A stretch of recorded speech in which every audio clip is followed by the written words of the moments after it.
Today we are talking about the co-rule and whether or not it should exist in the way it does and what we should do about it, etc.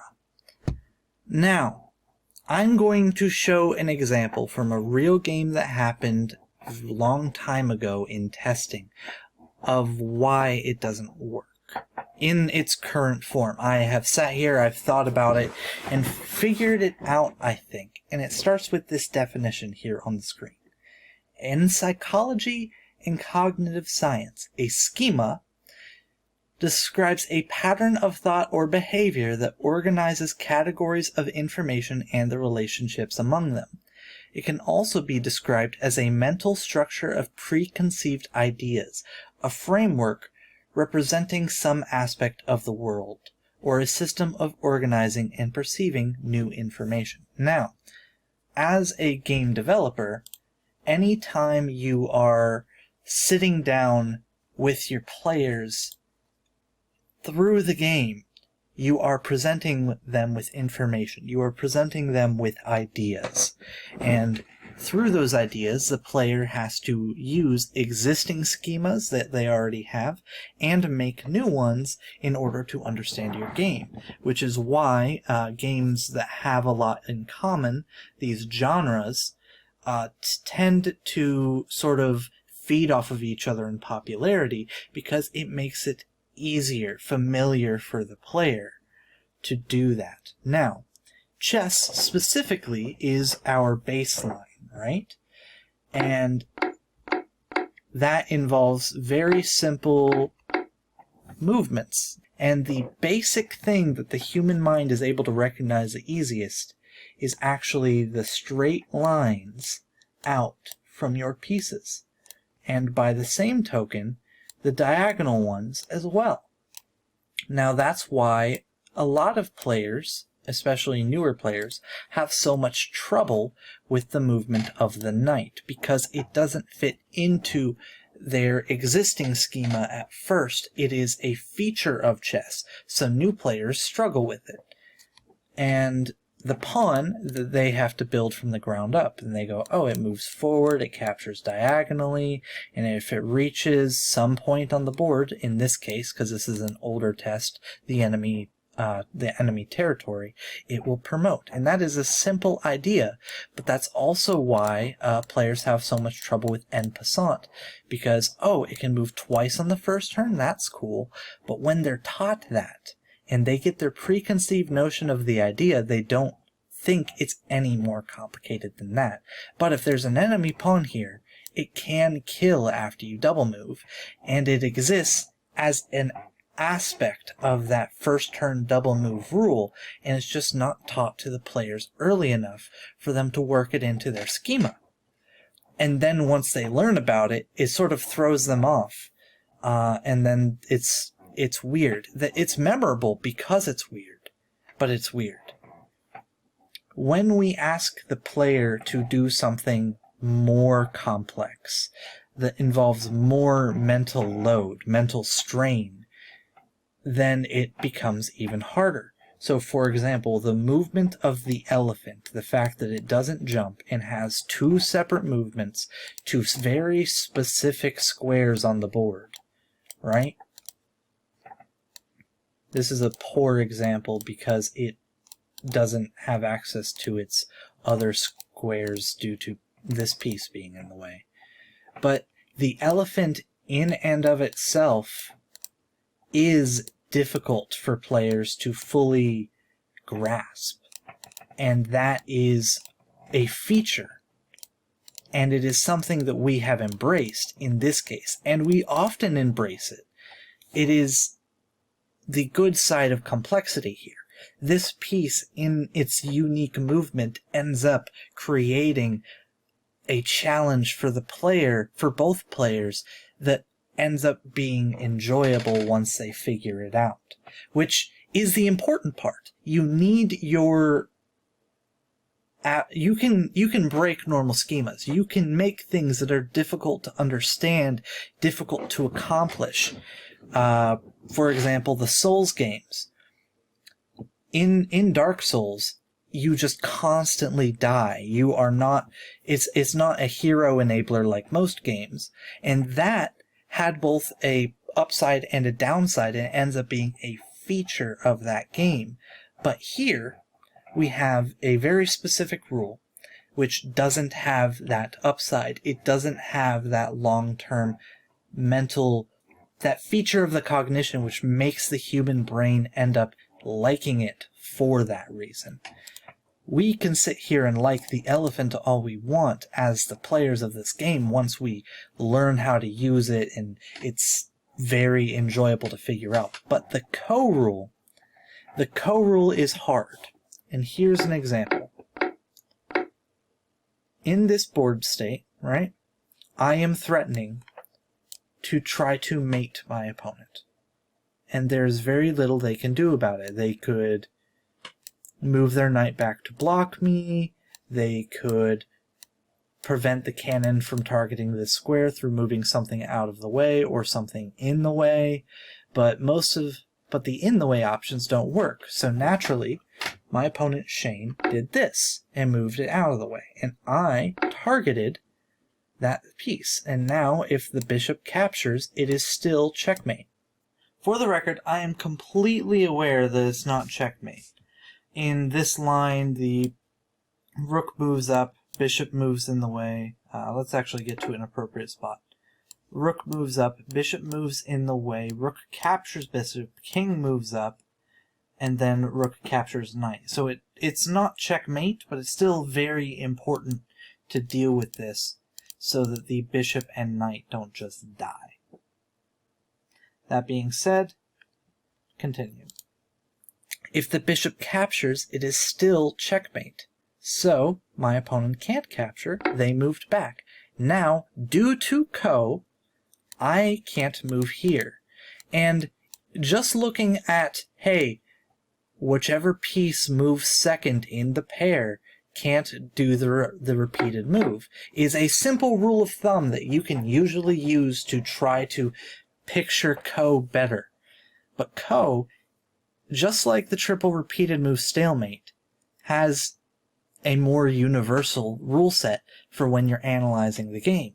It covers every previous board position, just like the triple repetition, but it forces the player to actually pay attention to that. With triple repeat, the board state, first of all, has to repeat 3 times, not just once, for you to recognize the problem. The board state has to exist 3 times. So you get that first time, okay, that second time, this looks familiar, third time, deja vu, stalemate. And it hits you. Even though you don't have the schema in place to remember every previous board state, you're like, hey, wait a sec, we've been here before, and you can backtrack a little bit and figure it out in that moment. And, importantly, you don't have to figure it out before you move. You figure it out by seeing your opponent do it after the fact, which allows us as humans to go, aha, it is stalemate, and be rewarded for that schema, versus ko, which says you can't do something, which says that this is now something you have to pay attention to before you move, rather than noticing it after the fact. And you have to notice it when it repeats the first time. So, naturally we can't move back. And my opponent, naturally we can't move back. So I did this. And now in the game, he threatened. And here's what we missed. In the game, I actually move back and assume that because of that, my opponent cannot move their pawn back. And we continued from that point. But this position right here has been seen once before. So my brain and Shane's completely missed this. That this setup, if he moves back, prevents me from moving here. Because my schema, my mental image was whichever piece moves second in the repetition can't make its second move. So it's just 2 and 2, easy remember. And to me, that was only stopping this. And to me, that only stopped my returning to that spot. And then there was everything else under the sun to do, and I was like, this is more than fine. So, some of these don't work, obviously, but this to me worked because my schema was wrong, and Ko in and of itself is hard to understand. Now, in its source game, Go, you end up looking at Ko through a different lens, and these aren't moving around. Once you have moving pieces, it's much harder. In Go, what ends up happening, right, I will show an example, is all Ko is some sort of pattern that causes an infinite repeat. And these patterns are finite. There's only so many of them. This is the most common one, where you're sitting here going back and forth and actually would be repeating infinitely. And I'm placing the piece in order to take the other one off the board easier. But this pattern is a pattern, and it's something that creates a schema. It's something that you will see before you move, and it is recognizable. And every co-state, you will be able to recognize it because it usually features one or more of patterns similar to this. That's simple enough. It's still the same pattern, and this type of thing repeats and allows the human brain to better understand it. Which is the problem with code, is it doesn't mesh well with the human brain. It is perfectly designed for a computer, not a person. Now, let's read the Ko replacement. Placing an enemy Titan in check from the exact same board position as appeared earlier this game is illegal. What it means is chasing the enemy Titan ends up being the illegal move. So you can... Ko doesn't matter unless you're the attacker on the enemy Titan, and then it works the same way as I just explained. But every other case is replated with the triple repeated move stalemate. And then, lastly, Ko applies if that move also would place a haunted. Meaning that we don't have to remove haunted from the game, because removing Ko completely actually breaks the gameplay for Frost Beasts. Especially the mirror match, but pretty much all of the gameplay for Frost Beasts has the potential to break down in a unexpected and very common way due to the haunted interacting with each other in the pattern I just described. Now, I will say that this cognition issue still exists when we're trying to remove its other use case. And by that logic, it needs to... It's probably best to have Ko only for the haunted on a turn where you're trying to place a haunted for Frost Beasts.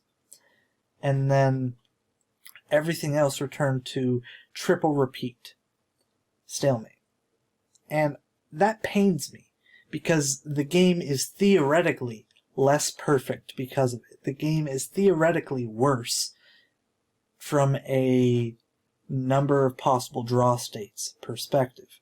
However, due to human cognition, unless someone else has a better idea, triple repeat is the way to go in most cases. In every case except with the haunted, I would say. Which personally upsets me, because there's a lot of lines in normal chess with either of the previous two sets which just work. Which just work better because of Ko. But due to the problem situations of A, the player recognizing it, B, it actually reinforcing itself as a schema, because no, it does not. The pattern is never the same. A knight is a knight, a pawn is a pawn, and then a pawn on the battlefield is a little bit different, but it's still a pawn at its fundamentals, and that helps. But the schemas involved and necessary for this type of thing, when two players are constantly moving the same piece, for Ko, in the exact case it was specifically made to help with, ends up causing that painful cognitive dissonance, where the player is not able to find the pattern, where the human brain is not able to properly see it. I think that's it. I'm going to, after reviewing it in this way, put up another replacement for the Ko rule in announcements. But we'll see how it goes. I am actually going to publish this just for the sake of it. And hopefully this helps. If you would like to see the rules for this game, I have a link to Palace, Medieval, and the Core Rulebook in the description down below. If you would like to join our playtesting community over on Discord, that link will also be down below. And at some point in the future, a Patreon will be added. Thank you. Have a wonderful day. Hey, it's the Chess Dev from the future here. I'm including footage from the original game between myself and Shane. It is absolutely terrible. He and I were playing on the old Google Sheets, and before we started trying to optimize it for the video, making everything fit the frame so you can see everything really well, might not be worth watching, but there's an Easter egg in there if you listen. I would like to formally apologize for how poorly that cropping turned out. I don't know what went wrong with my recording software, but I'm going to do my best to not have it happen in the future. If that comes up again, I'm going to have to re-record the whole video. Maybe write myself a script that time, but yeah. Sincerest apologies. We'll do better in the future. I'm threatening mate in 1. Well, it's not mate, but it's very close. Because the bishop can jump in the way. Yeah. My bishop would jump in the way. At which point my chariot would jump in and capture your bishop and put you in check again. Yeah. But it wouldn't be mate, because now you'd have this square open to move to. And then kill your knight. Yes. So your bishop and knight die for free if you don't deal with it. I don't move my pawn. And that was after cannon moves here on your next turn. This was already here. Yes. So where I want him to put him here. You sidestep the pawn. Yep. Okay. Because now he can't jump, so he won't attack my. So yeah, that's worth it. But in that case, you can move mainboard boy back to where he was last time. I could, yes. Can't back, because that would be Ko. Yes, you can. Your Okay. horse? You can move your horse. Well, no. And then I'd have to sidestep my pawn. And then you put it back there. My pawn couldn't go back. So move 1, move 2, move 3. My horse can't go back here. Yes, but instead you put him here. Okay. In which case, you would force me to move my pawn back out of the way. Or here. Yes. You have other But options. if I moved him here, you wouldn't be able to move your horse back there, because that would be your co. If I move my pawn here, you could move your horse back there, causing my pawn to be in co. Alright, so let's map this whole thing out. Move Okay. 1, move 2, move 3. Yes. I can't make this move, so move 4. Move 5. Yes. Well, and then if I went back move here, 5. if I went there, then your horse here. can move back. But if I take him back to that square, your horse moving there would be co. Yeah, my because horse. It would be the same board. My horse is the second piece in this move set. The problem Yes. is I have more options. So you can constantly Yes. sidestep back and forth and force me to not have an option. So, but I will be able to co around a lot. Yes. I am aware. Okay. This one's interesting. Because then I capture there, you move there, and then I force it. Yeah, so I wouldn't move back, I would move here.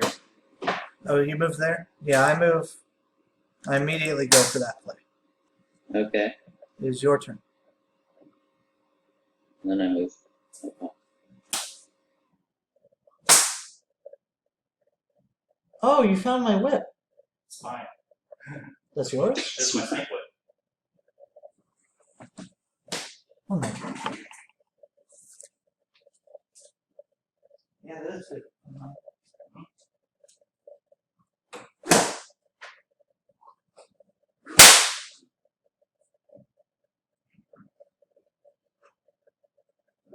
Things are so fun.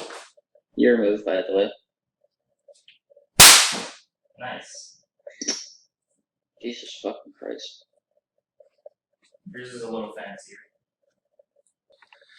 Well, that's interesting. So you can chase me. Wait, so in this case, There I came. move 1, move 2, move 3, and then you can't move back due to co? Is that right? Possibly, yes.